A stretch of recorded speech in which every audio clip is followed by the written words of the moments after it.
Isaiah 2, climb God's mountain. The message Isaiah got regarding Judah and Jerusalem. There is a day coming when the mountain of God's house will be the mountain, solid, towering over all mountains. All nations will river toward it. People from all over set out for it. They'll say, "Come, let's climb God's mountain. Go to the house of the God of Jacob. He'll show us the way he works so that we can live the way that we're made."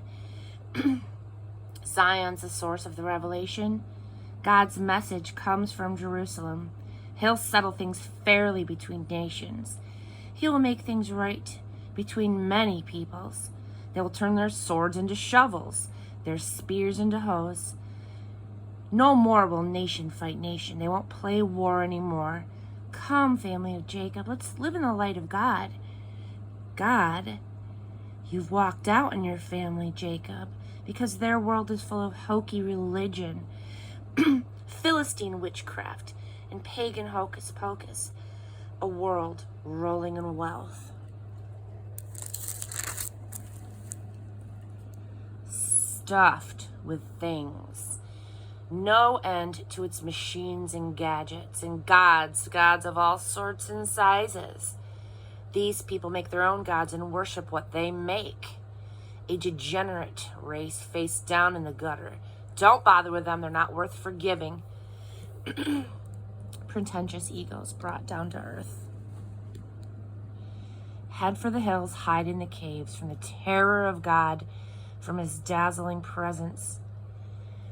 People with a big head are headed for a fall. Pretentious egos brought down a peg. It's God alone at front and center on the day we're talking about. The day that God of the angel armies is matched against all big talking rivals, against all swaggering big names, against all giant sequoias hugely towering, and against the expansive chestnut, against Kilimanjaro and Annapurna, against the ranges of the Alps and the Andes, against every soaring skyscraper, against all proud obelisks and statues, against ocean-going luxury liners, against elegant three-masted schooners. The swelled big heads will be punctured bladders, the pretentious egos brought down to earth, leaving God alone at the front and center on the day that we are talking about.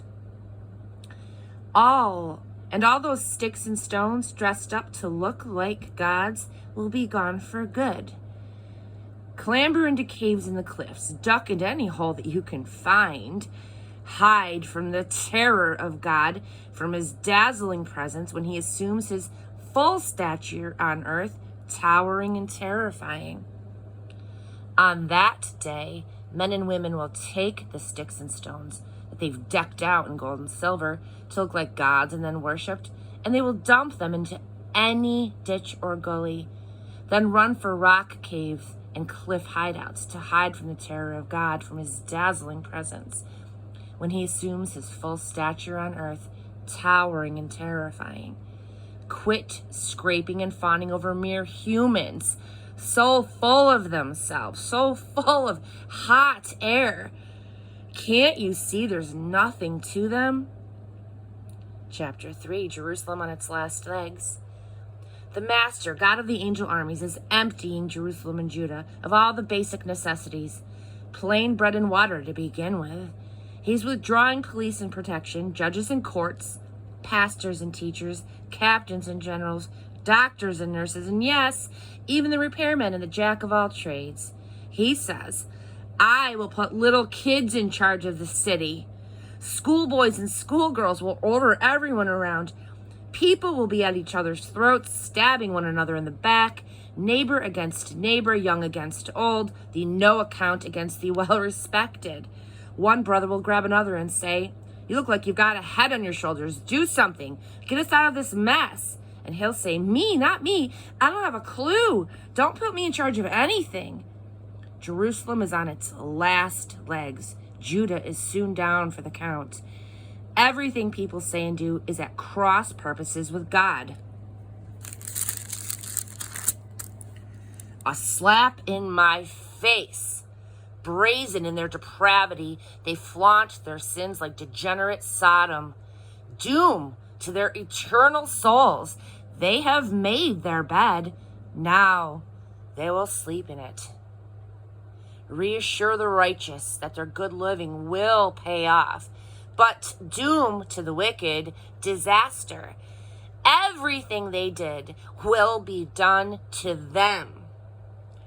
Skinny kids terrorize my people. Silly girls bully them around. My dear people, your leaders are taking you down a blind alley. They're sending you off on a wild goose chase. A city brought to her knees by her sorrows.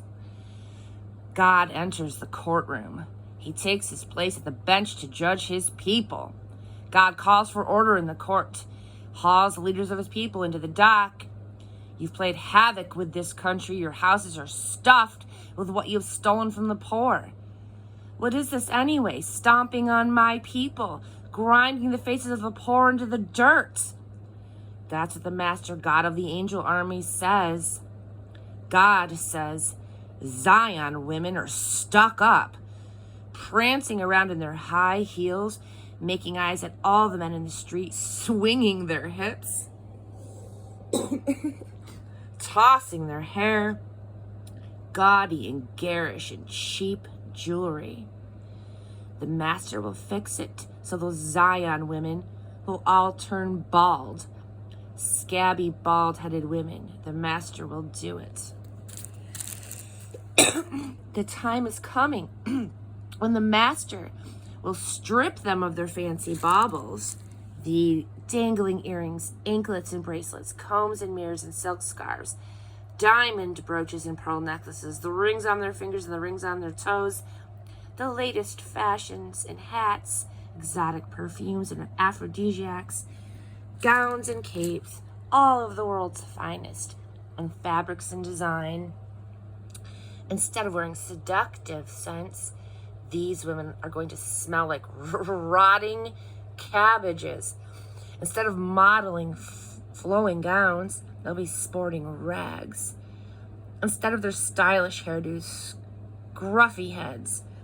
Instead of beauty marks, scabs and scars. Your finest fighting men will be killed. Your soldiers left dead on the battlefield. The entrance gate to Zion will be clotted with people mourning their dead. A city stooped under the weight of her loss, brought to her knees by her sorrows.